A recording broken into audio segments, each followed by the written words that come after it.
Hello sewing people of the internet. This is going to be a tutorial on how to make a duffel bag similar to this one. To try to keep this somewhat brief, I'm going to refer anyone who hasn't seen my videos before to episode 0 of my multi-part backpack tutorial, because a lot of the disclaimers and caveats that apply to that series will apply to this tutorial. In short, I'm not going to give you every single detail. My objective here is to inspire you to make a project similar to this and for you to have enough information to be able to figure out whatever information is missing. If you don't already have some sewing experience, this might be a bit much to take on. However, I encourage you to learn what you need to do a project like this. It's a very satisfying project.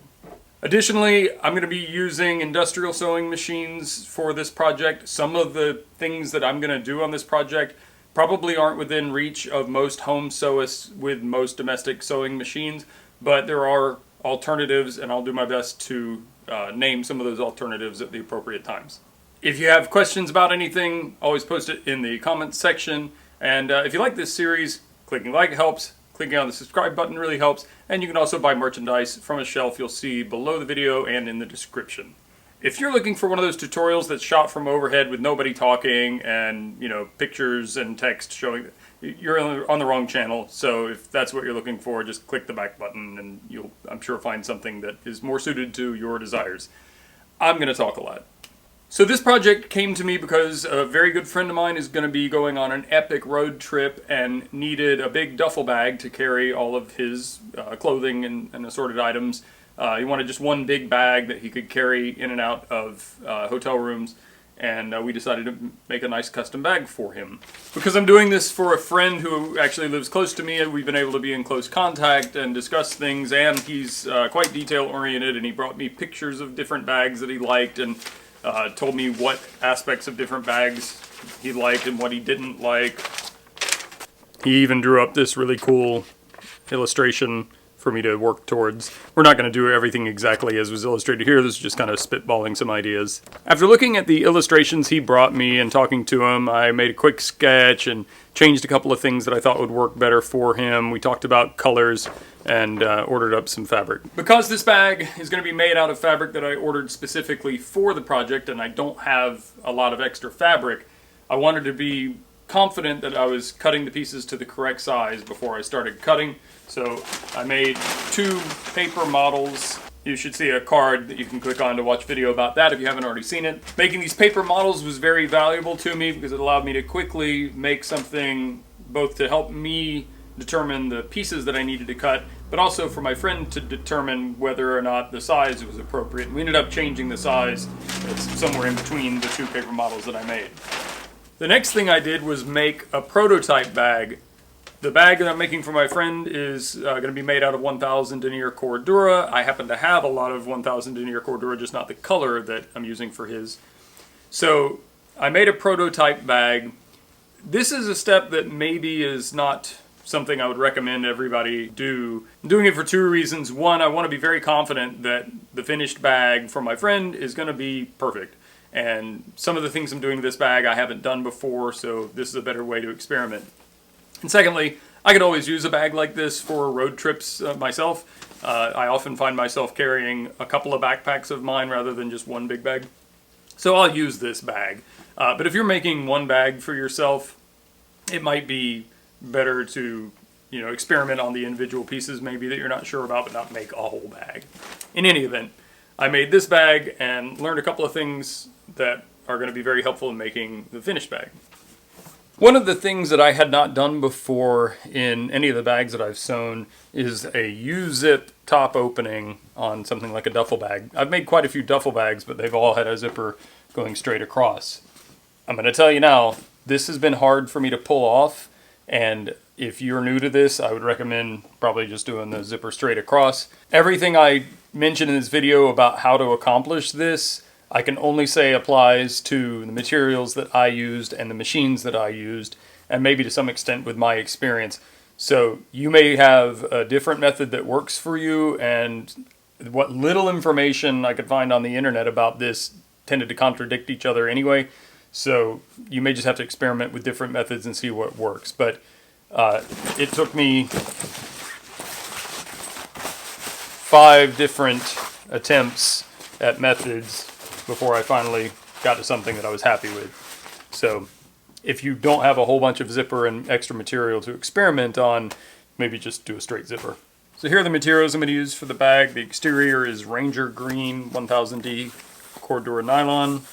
The interior is Coyote Brown 400 denier nylon pack cloth. The webbing for the straps and attachment points is Coyote Brown Mil-Spec 17337 in 1 inch and 2 inch. We've got some Coyote Brown D-rings, Coyote Brown zipper, and sliders, and an empty Ziploc bag. I don't know why that's there.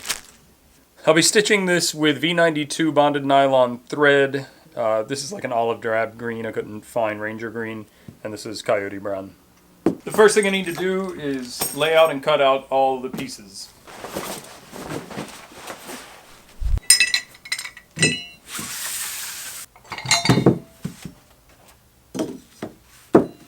The factory edge of fabric off of a roll is usually quite straight, good enough for me for sure.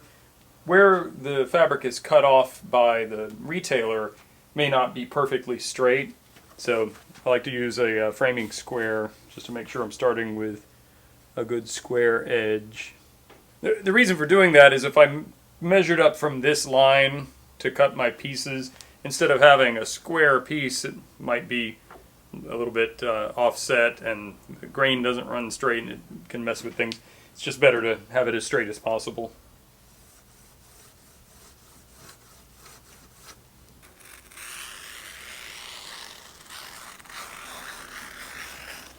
After making the paper mock-ups, my friend and I determined the final dimensions of the bag needed to be 11 inches high. Here I have 9 inches because that was the second version, and the only thing we changed was we added 2 inches to the height. So it needs to be 11 inches high, 15 inches wide, and a total of 38 inches wide. That's a 26-inch middle section or main body, and on each side there's a 6-inch wide shoe compartment. All of these dimensions are from seam to seam for the finished bag, and they don't include any seam allowance. So if I want to use a 1/4 inch seam allowance, then I need to add a 1/2 inch. So instead of 11, it needs to be 11.5 inches. And then when I sew a 1/4 inch on each side of that, that reduces it by a 1/2 inch, and it'll be 11 inches. I'm going to use a 1/2 inch seam allowance just to make sure that I'm not missing any edges. Sometimes when these assemblies get thicker and more complicated and you go around a turn, it can be easy for a layer to slip out or not catch an edge. So I'm going to use a 1/2 inch seam allowance, which I'll then trim down to a 1/4 inch so that my binding can effectively cover the stitch line. We'll get to that later. So for now I need to cut out all the pieces for the bag based on the 11 by 15 by 38 dimension. Somebody's going to ask in the comments about a pattern for this bag. There's no pattern. I basically never use a pattern. I honestly don't even really know how to. The couple times I've tried to, I've ended up being somewhat confused. So I'm just making pieces that will make this bag come out to the right size. I know that I need a bottom panel 26 inches by 15 inches plus the seam allowance that I'm using. And I need an end panel that's 15 inches by 11 inches. And so just by going piece by piece I can figure it out. The only one that's even remotely complicated is I'm making the top and one side out of one piece of material. So I have to add those numbers together and remember not to include a seam allowance for the seam that isn't there because there's no seam, it's one piece. Hopefully this will be clearer when I cut the pieces out.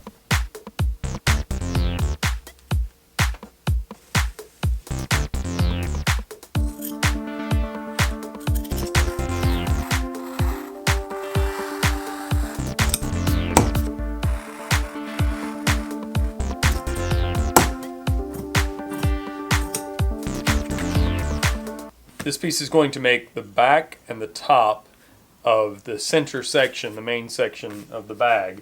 And in this section I need to cut out the semicircular opening. After a lot of experimentation, I came up with measurements that worked for this particular bag. And again, I'm not showing you these measurements for you to make exactly the same bag, unless you really want exactly the same bag as I'm making. So the measurements, the dimensions might be a little bit different for you. But since I was making more than one bag, after I figured all this stuff out, I made a template out of some scrap material so that I can use this template to cut it out and I don't have to mess with all those measurements.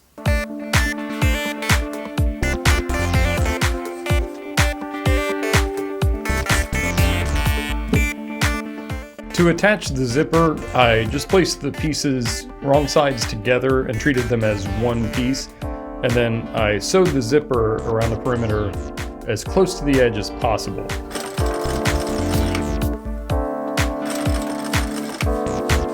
So in order to get this U-shaped zipper opening to lay as flat as possible, the best method I've found is to sew the zipper in and then bind it and don't top stitch it.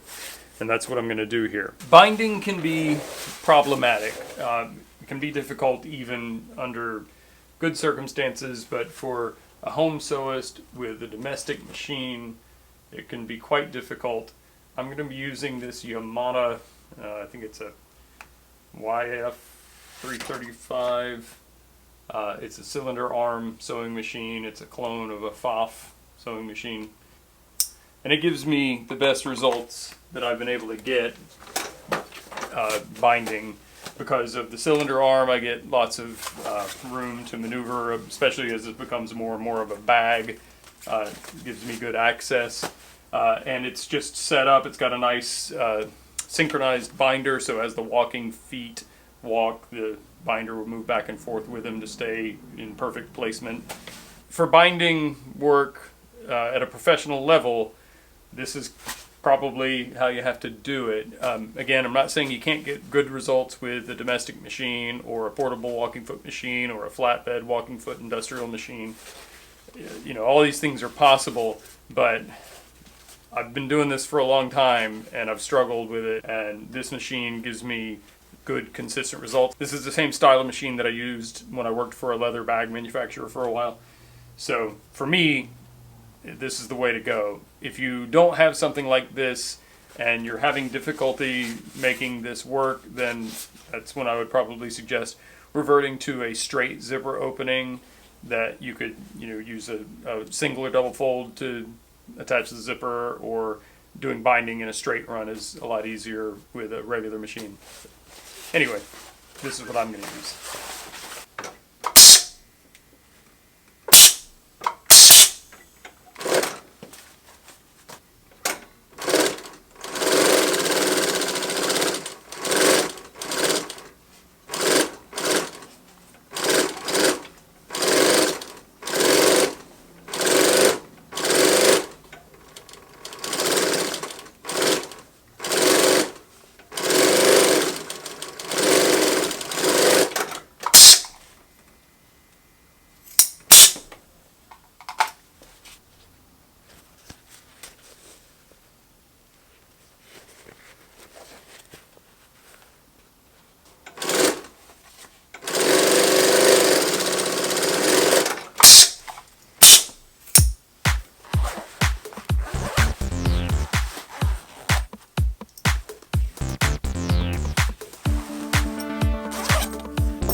So I had to fiddle around with this a little bit to get the difference in these edges to be consistent on each side. By sewing the zipper and the binding on, I've effectively shortened this piece, but then the zipper adds that length back in. So if I pull this tight, I can get it extended out to the 27 inches it's supposed to be. So there's a difference between this and this, but when I sew it in, it'll work itself out. Something I had considered when I made the prototype bag, and of course forgot by now, I really should have written it down, was that it would be maybe a good idea to make this assembly a few inches too long, 3-4 inches too long, sew all this together and then just mark a new straight line and cut straight across it. That would leave a little more looseness in the top, which may be good, may be bad. I honestly don't know because I didn't try it and I'm not going to start all over again. But something to think about if you're attempting this U-zip for the first time. I kind of suspect it might be helpful to do that. Just make it a little long, cut a new line, and then you'll have your assembly. If you try that, let me know in the comments how it worked out. So the next thing I want to do on this duffel bag is make the pockets that go on the front, and I'm going to have another pocket on the back. On the prototype, I made a pocket that I don't like everything about, so I'm going to modify from this design to the new bag.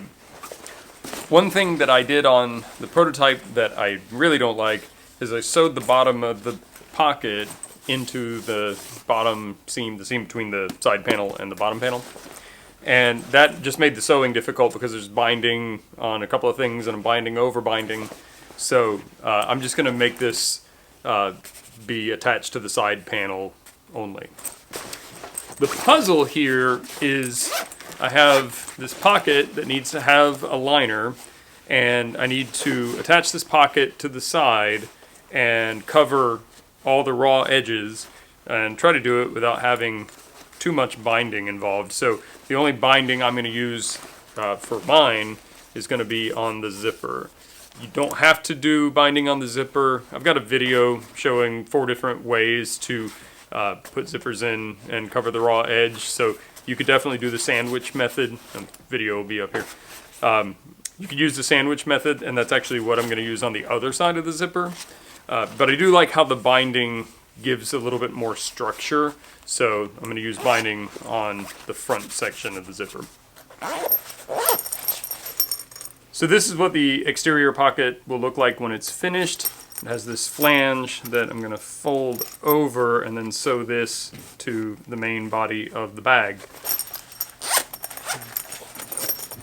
I've sewn this, the liner and this flange cover the raw edge of the zipper on this side, and this side is bound. And I'll show you how it goes together, but this is what it's going to look like when we're finished. The measurements I'm giving are measurements that I'm working from. I may change them as I go along and forget to tell you, and you may want a completely different size pocket, but this should give you a rough idea of what's involved to make a pocket of approximately the same size. So I have the front panel, and that front panel is 16 inches wide and 9 inches high. And that's the seam to seam measurement. I've added a 1/2 inch in each direction for seam allowance. And I just rounded the corners off using what was convenient to me. I have a section of zipper that I cut at 24.5 inches. This is number 8 continuous coil YKK zipper with 2 sliders. To extend the zipper all the way around, I have a zipper extension, and that's made up of 2 pieces. The total length of these 2 pieces was 24.5 inches, but I've cut them in half, and that way I can get everything wrapped around, and where they meet and overlap, I can sew them together, and if they're a little longer than they need to be, I can just cut off the excess. So I cut these a little long. Those pieces get a piece of lining material also. There's also lining material for the main panel, and a liner that will make up the back of the pocket. And then to attach the zipper to the main body of the bag, I have this flap that could be 1 piece. The length of it should be 48 inches, but I didn't have any part of the fabric that I bought for this project that was still 48 inches long. This is a good area where it would be nice to know well in advance the dimensions of every piece of fabric I need to cut before I start cutting. And if I were more methodical and drew all this out before I started cutting, then I might have been able to make this out of 1 piece, but I'm not. So I have to sew this together on both sides as I assemble it, and I'll probably just put the seams on the sides where they won't be as noticeable. So the first part of the process is going to be attaching the zipper extensions to the zipper. And I'm going to do this by sandwiching the zipper between the right sides of the outer and the liner pieces, and just sewing them on. And then I'll be folding them over and top stitching them, and when I do I need to make sure I change thread to the thread that I want showing on the finished product. Right now I've just got black thread and no one's ever going to see these stitches, so I can just go ahead and put them in place. I'm using about a 1/2 inch seam allowance.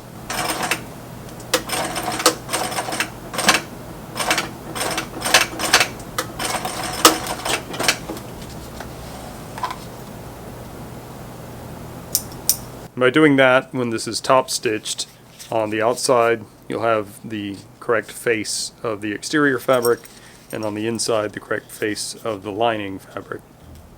And yes, I'm aware that this isn't put on straight, but it's wide enough that it doesn't matter. I've got the right side of the exterior fabric facing up, and the right side of the lining fabric facing down, and I'm just going to sew these two pieces together at the same time as I sew on the zipper. I've made a mark at the center of the top of the exterior. I've got a mark at the center of the zipper. I'm just going to line those two up and start sewing there. And I'm just going to sew as close as I can to the edge all the way around.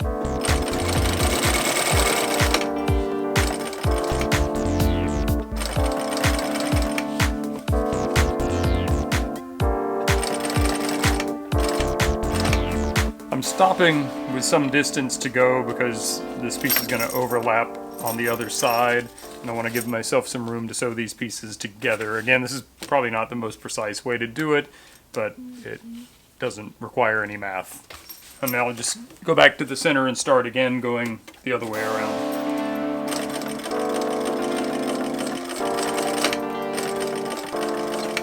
So now to join this piece in the middle, I'm going to take one side and apply a piece of double-sided tape to the wrong side of the exterior fabric.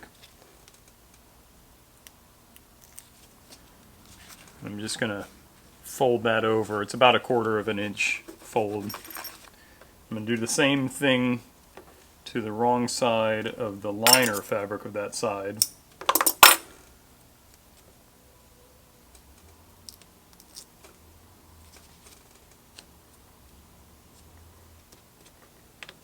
I'm just going to sandwich the other end in between those two folds and sew this together.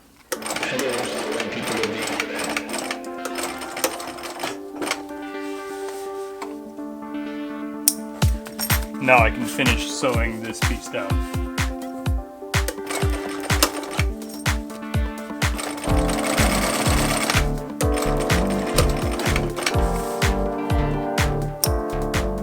The next step is to bind this seam.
So the next step is with this panel turned inside out, so the zipper is flipped over so it's inside out. I want to sew this panel with the good side facing towards the good side of the exterior.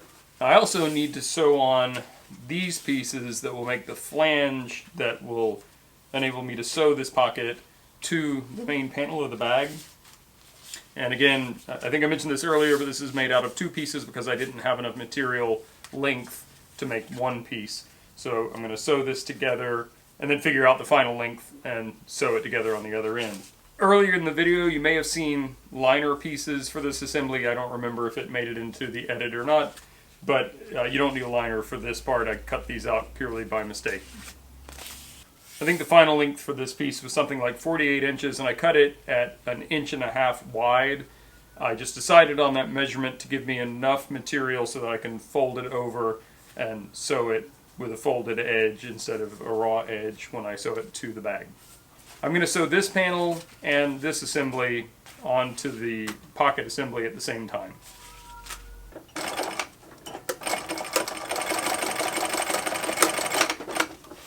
So I've stapled the back liner and what I'm referring to as a flange to the pocket assembly, and I've gotten the two ends of this flange stapled together where I want to sew them together. I just need to pull a few of these staples, sew this together, cut off the excess, and then I can go ahead and sew it in.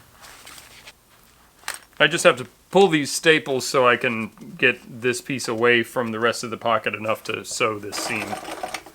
Now I can sew the liner panel and the flange to the pocket assembly. I still have two colors of thread in the machine at the moment, but this seam won't be visible when the bag is done, so I'm just going to use what's in the machine.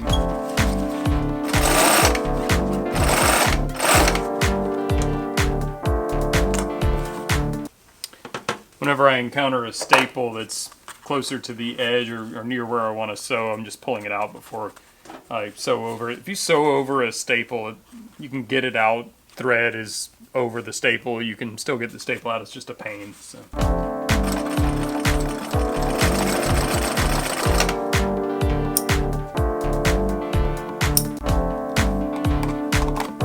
Now I can take all the staples out.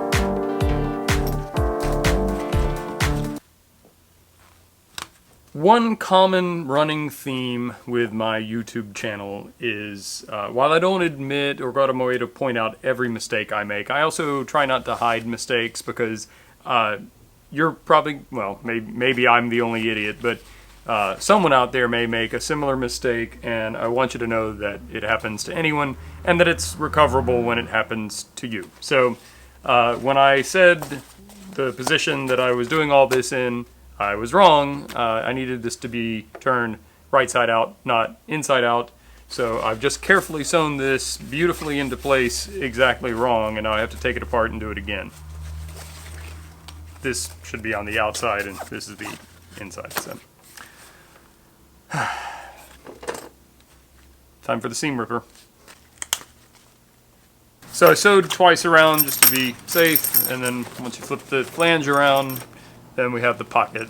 And then when I'm ready to attach this to the bag, I'm just going to fold this edge so I have a nice clean folded edge and sew that directly to the bag while it's flattened out. You'll see that later on.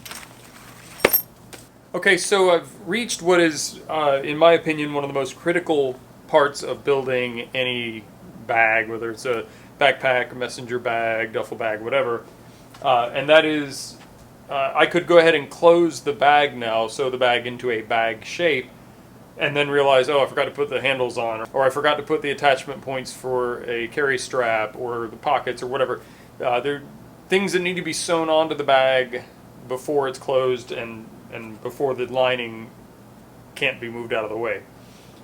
If you sew through the lining on a bag, it just means the stitches are visible on the inside, and depending on what you're making, that might be fine for you, and I often see that in bags. But I like to make it as clean as possible and keep all of the stitches not visible from the inside. So I've marked out where I want my straps to attach. I want the straps to be behind the pockets, so you won't see the straps protruding from the bottom.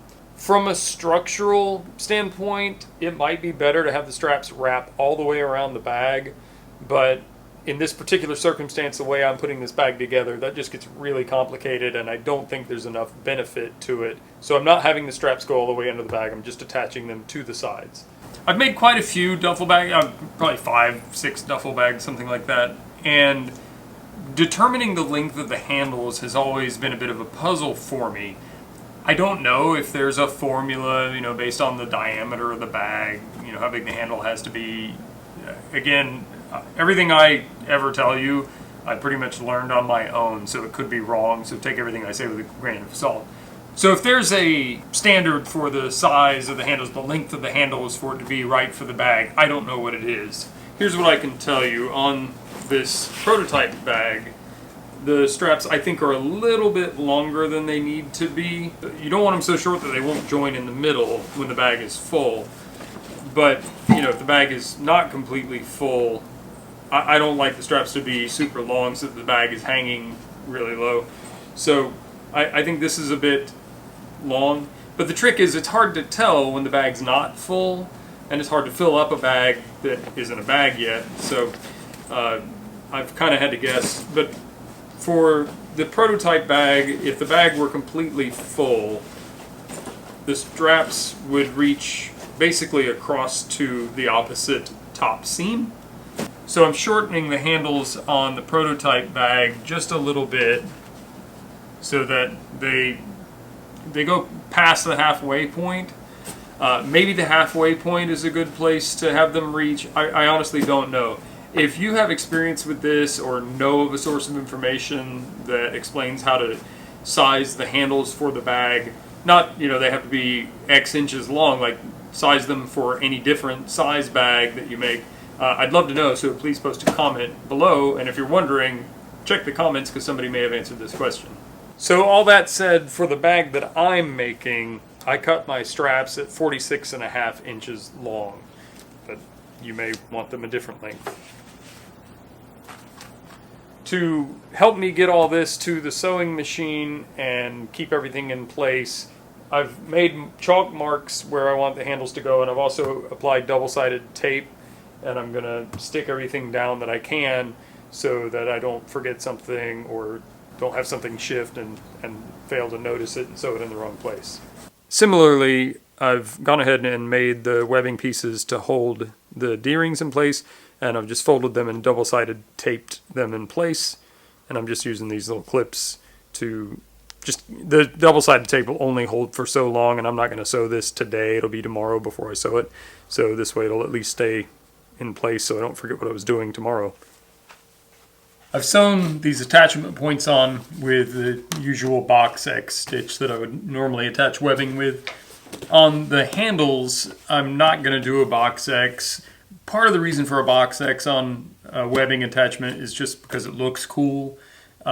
I think depending on which direction the force is going, it's probably not the strongest attachment method. So for the handles, since you won't be able to see where they're stitched, I'm just going to sew it on with a series of bar tacks.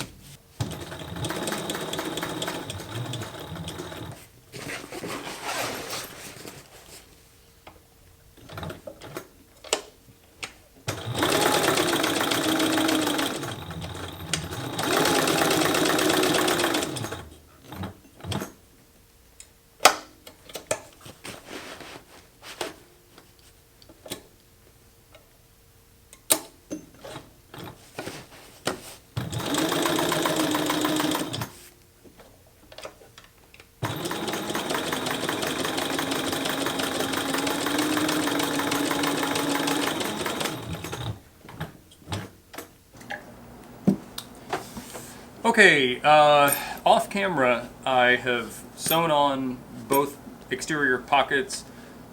This is the third time I've sewn this one on, and I think I'm happy now with how straight it is.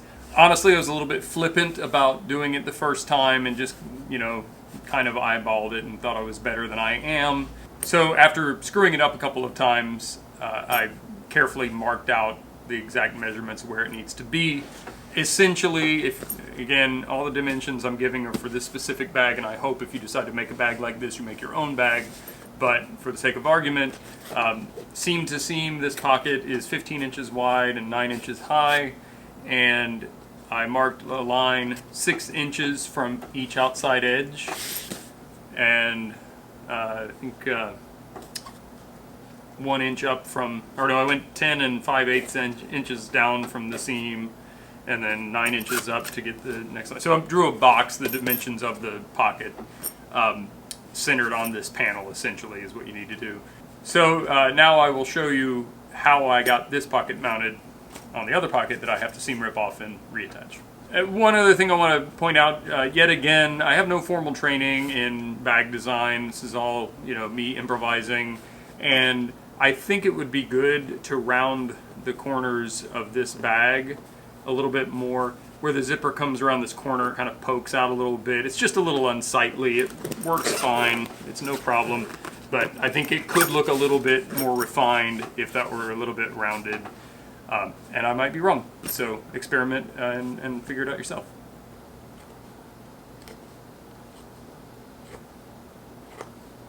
There are faster ways to use a seam ripper. You could get it in between the seam and rip through and take this off very, very quickly. You could also accidentally cut into the fabric, and I've got so much work invested into this. If I accidentally cut through the fabric, I mean, I'd have to basically start over again or put a patch or, improvise something that would not provide the look that I'm going for here. So you can do this faster if you want to. I've already got enough time invested in this. A little bit more taking my time isn't going to hurt me.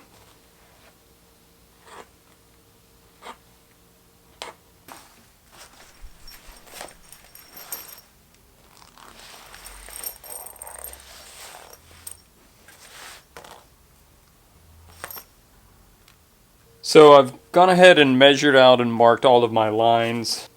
And so basically I've centered a 15-inch by 9-inch rectangle on this panel.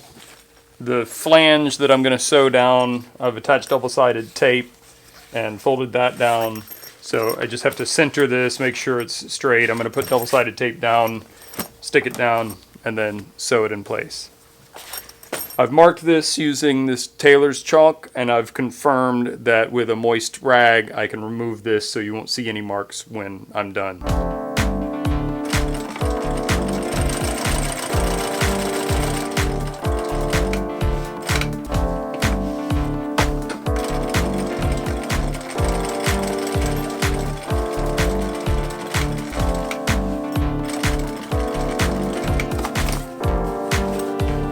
Because this top stitching will be visible in the finished bag, instead of just cutting it off and melting it with a lighter, I pulled it through to the back side and tied it in a double overhand knot and then trimmed off the excess.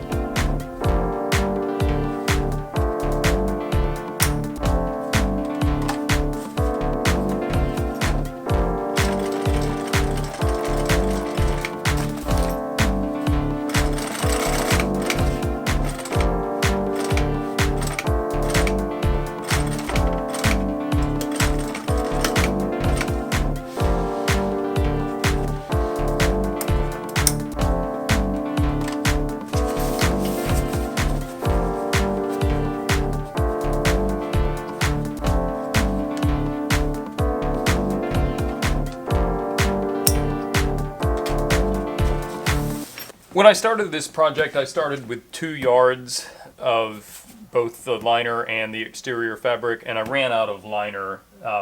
There are more pieces of the lining material than there are of the exterior for reasons that I'll get into in a moment.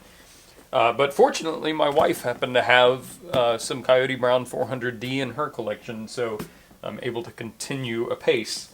So the next thing I need to do is cut out the liner for the bottom panel, and rather than measure stuff out, I'm just going to use the exterior bottom panel as a template and mark it and cut it.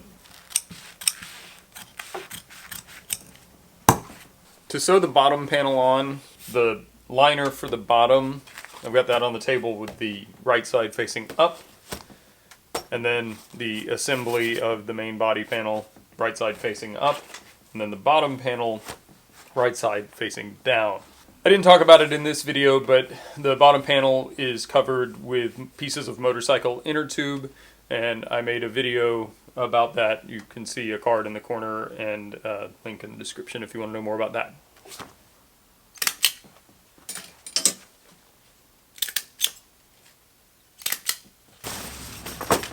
Okay, so I've sewn this together, and I sewed it with a 1/2-inch seam allowance, and then in that seam allowance, so between that stitch line and the edge, I sewed a second line of stitching just as backup. And now I need to get all of this pulled over here and sew this edge together.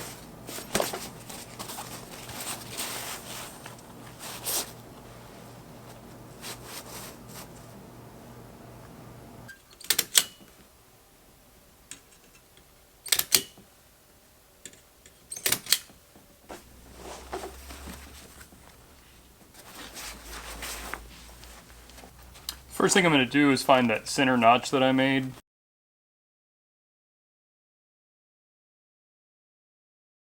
And just tack that in position so that I have the center locked in.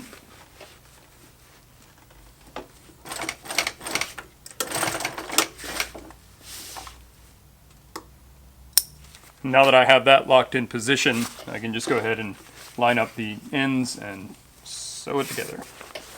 I'm using a 1/2 inch seam allowance. I'm just eyeballing that. There's a screw in the needle plate that I use as kind of a reference point. It's not super precise, but it's close enough for what I'm doing.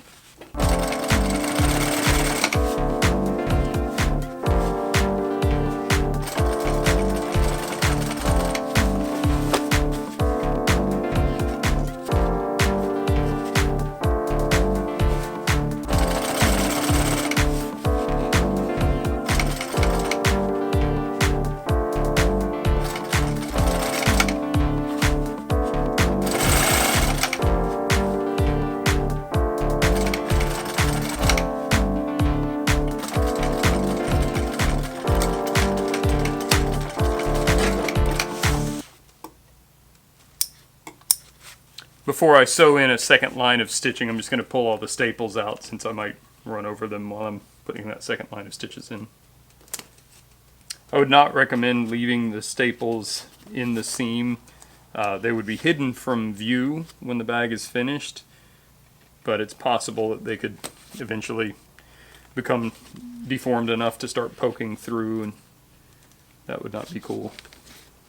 And now I'll just add a second row of stitches just to add some security to this seam, since all the weight will be on the bottom of the bag.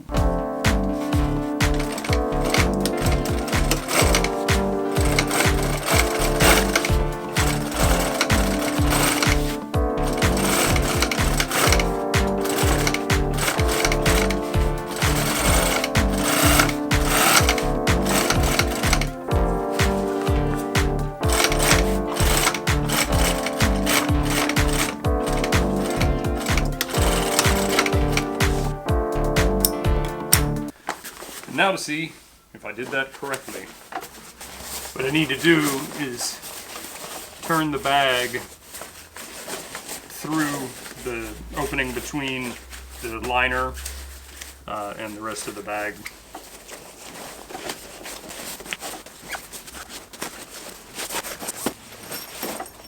Okay, so this bag is at the point, actually it's a little past the point, I'll explain that in a second, but what you've seen so far is up to the point where all I have to do is put the end panels on and it would be finished like this bag.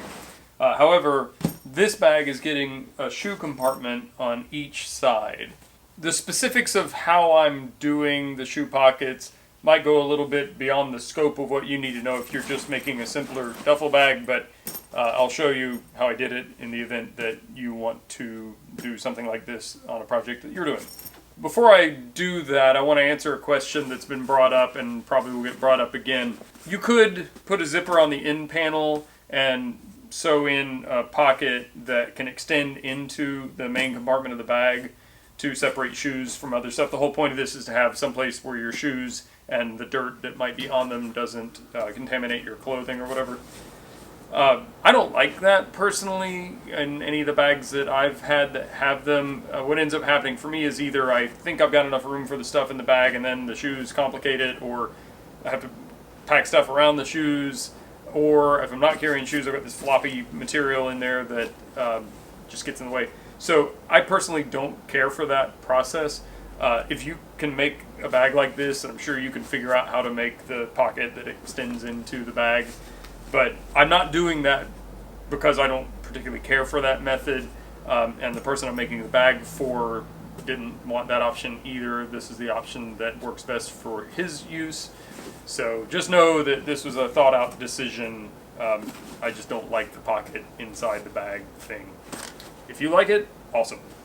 So the shoe compartment that I'm making, I don't have the end panel on here yet, but I've gone ahead and sewn this one on, and I'll show you how to make it. But it's just going to unzip from the top, and the shoes are actually going to go in one over the other, which my friend and I decided would probably be the most efficient way for him to pack his shoes. He's got pretty big feat. So, and I'll show you more in the construction part of this, but there is a zipper on this panel, so you could open up this panel if you wanted to extend the capacity of the bag and weren't going to be carrying shoes with you.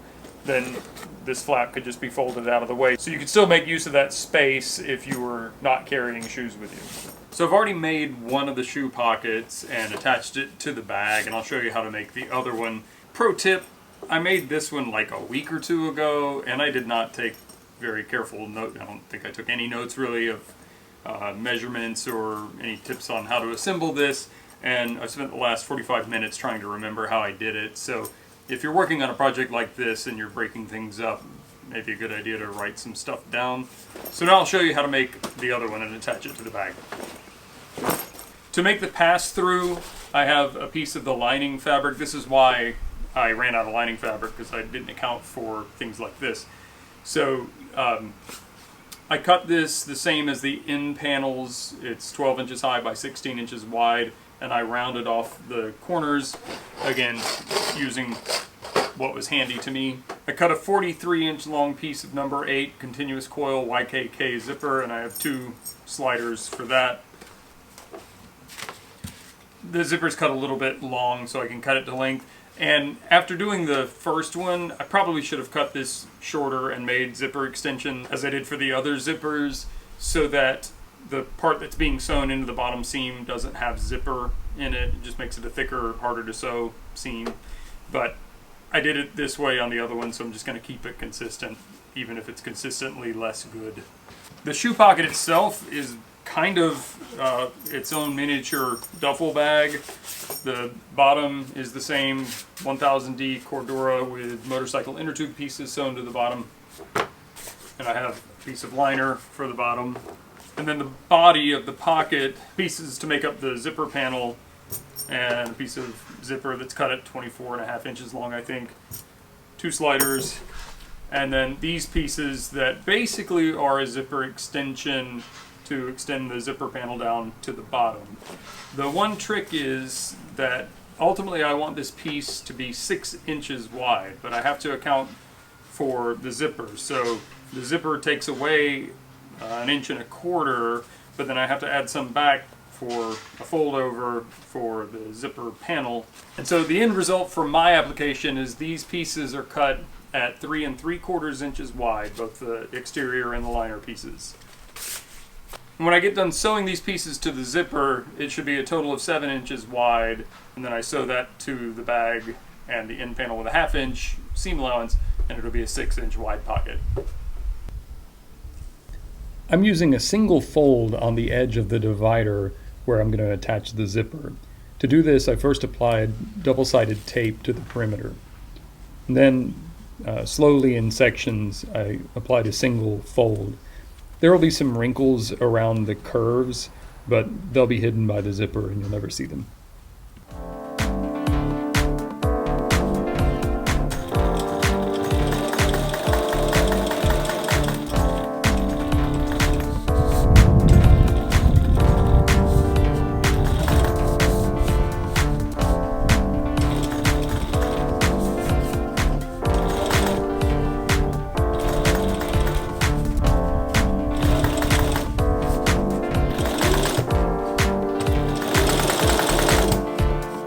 To sew the zipper to the top part, the top panel, I'm going to take these first 2 pieces, I have them wrong sides together, and I want the exterior fabric right side down on the zipper. And I'm going to sew it to this side of the zipper first, and that way it'll flip over and show the right side.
So the next thing I want to do is sew these extension panels on. I want to sandwich this zipper panel between these. I have the right side of the liner facing up, the right side of the zipper panel facing up, and the right side of the exterior piece facing down. I'm just going to sew this and then top stitch it. These pieces are cut at 7 inches wide and 8 inches long.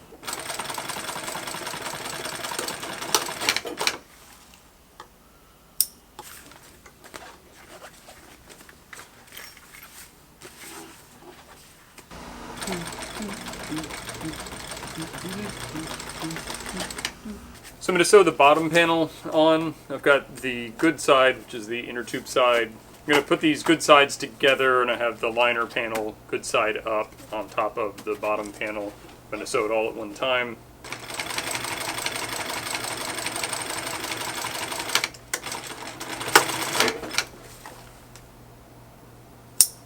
Okay, so now that I've done that wrong, I'll do it again. Really should have written some of this stuff down.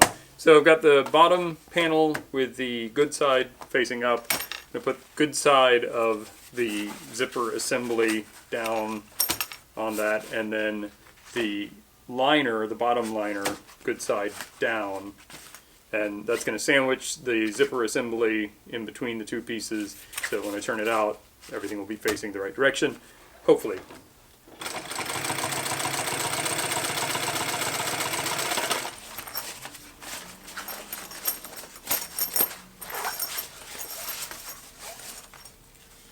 So I've used office binder clips to attach the zipper panel to the body of the shoe pocket. And because I don't want this to shift when I'm sewing it, I'm going to put some tacks at strategic places like where the zipper placket is sewn to the extension panel so that those spots stay consistent.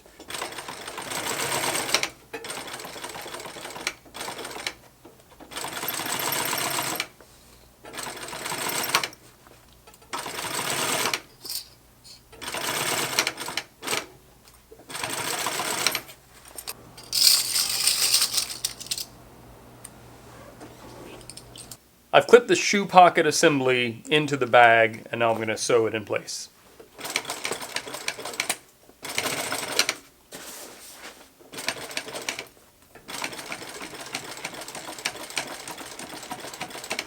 So turn the bag out, mostly just to take a look at it. I still have to put the end panels on. The most efficient way to do this would be to have left it inside out and sew these end panels on, and then bind the seam between the end panel and the shoe compartment and the shoe compartment and the main compartment kind of all at the same time. But I'm going to go ahead and bind the seam between the shoe compartments and the main compartment now, just so that if there is an issue that I've overlooked or if I make a mistake, I have less stuff that I have to disassemble. Because I'm not making 100 of these bags, I'm not so much worried about moving through this as efficiently as I can, as much as making it right as much as possible the first time. So far I haven't done a great job of that, but where it is right now I'm pretty happy with, so I'm going to go bind these two seams. Before I bind these seams, I just need to trim off the seam allowance to make it small enough so that the binding will completely cover the stitch where these are attached. I don't want that to be visible when I'm done.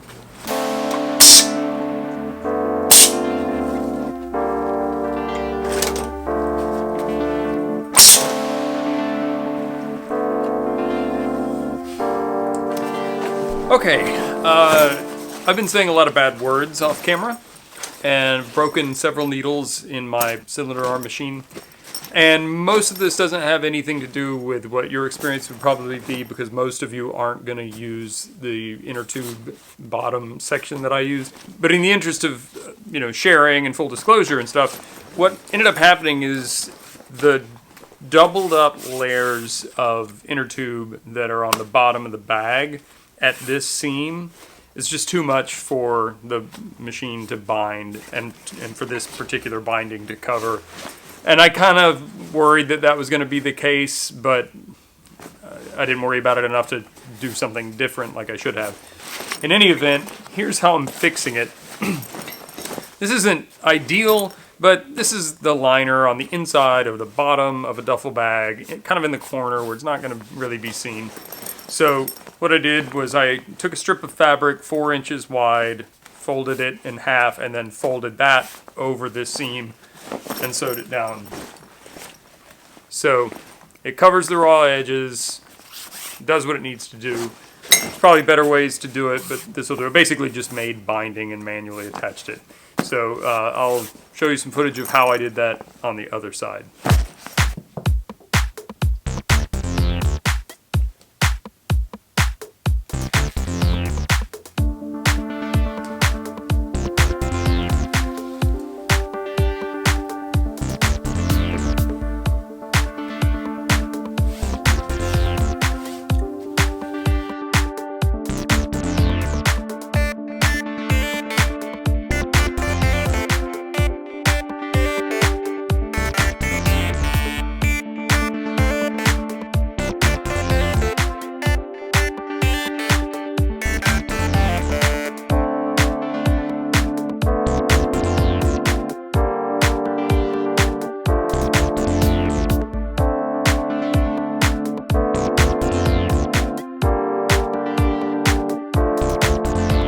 Not to repeat myself, but this is a specific to the particular design that I used. If you're designing your bag differently and not having these shoe pockets, this won't matter.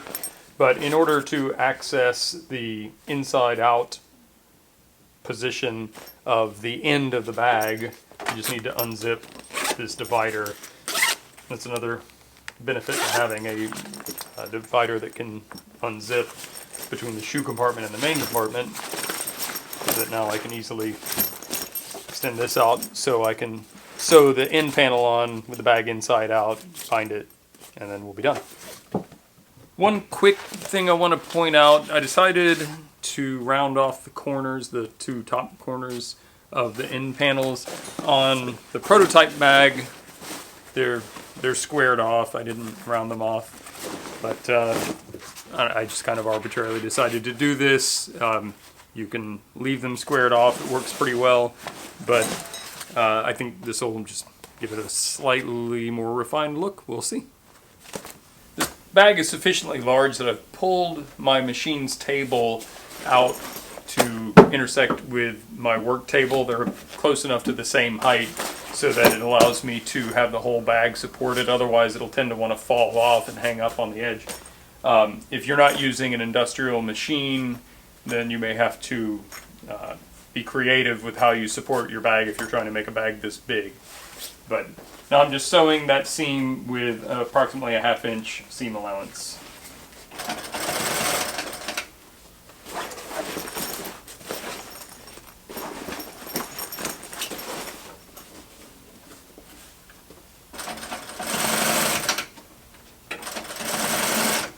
I think I made a passing reference to this before, but I've sewn this seam with a 1/2 inch seam allowance, and then I've trimmed the seam down so that my binding will fully cover it.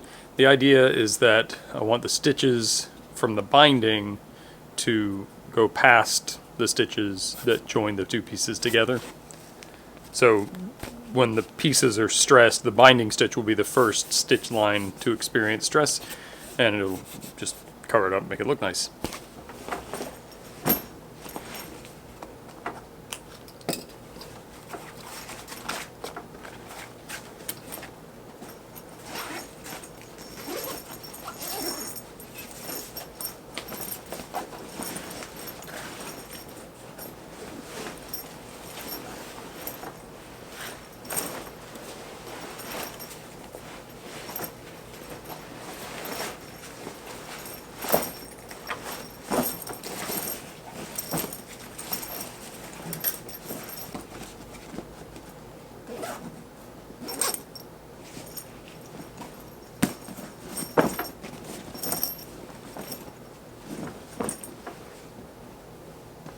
So I didn't bore you with the detail of applying binding to that last seam.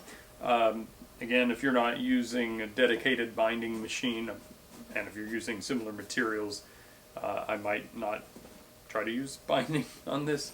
An alternative to using binding would be to make a floating liner. That's a little bit complicated to explain. I did a similar liner in my tutorial backpack series if you want to go back and see how that would apply. For the purposes of this video, the bag is finished. There's a couple things I still have to do. I'm going to fold these handles and sew them down so they have a flat spot on the handle. I'm going to make a wrap, a little cushion wrap to go around it, and I have to make the sling to carry it, but this is already an epic enough video. I do want to talk about a couple of things that you might do differently if you're going to try to make a bag like this. First off, unless you have even more capable machines than I do, the inner tube bottom on this bag created quite a few challenges for me, particularly because of the way I put this together and the way I oriented it in the bag. Because the bottom seam between the bottom panel and the side panel did not get bound. If I had turned this whole thing the other way so all these folded edges were on this edge, that would have made joining and binding this seam much simpler and would have made my machine much more capable of handling it. But as it is, that created a lot of challenges for me, and while I still love using inner tube, I haven't done a piece this big ever. I've done like single pieces and multiple pieces of bicycle inner tube. So still love this. Gonna have to rethink how I do it on a project of this size. If you're trying this with a domestic machine, good luck. I spoke about not being sure about how long I should make the handles, and one way you could combat that is you could attach plastic or metal hardware to the end of the strap and then make the handle later or make the handle detachable, so you don't have to actually sew the whole handle in here if you don't want to. I wanted it to be integrated, so this is the way we went with it, but that would also be an option. I also didn't do any pockets on the inside. Basically everything that would be in the bag will either be a loose item or in a packing cube or some other storage. So there you have it. How to make a duffel bag in just 4,372 simple steps. I really hope you got something out of that. It is quite a long process to try to condense down into something that's consumable within a YouTube video. Certainly missed lots of stuff. If you have questions, feel free to post them in the comments section and I'll try to answer them if I can. On that note, I read every comment or question that gets posted and that I see. I know that some have mysteriously disappeared. If all you get out of me is a thumbs up, at least know that I've read your comment. It's just sometimes overwhelming to try to reply to everything. But if you have questions about this project, I will try to answer them. And if not, maybe somebody else who is watching this will have your answer. This is a challenging project, but very satisfying to do. This one is quite large and probably bigger than most people would want to tackle for a DIY project. But, you know, a duffel bag is a really handy project to have. It's a good thing to keep car necessities in or a gym bag or whatever. So it's definitely a good opportunity to make something that you can then use in a practical way. If you'd like to see more stuff like this, make sure you're subscribed, and thank you very much for watching. Take care.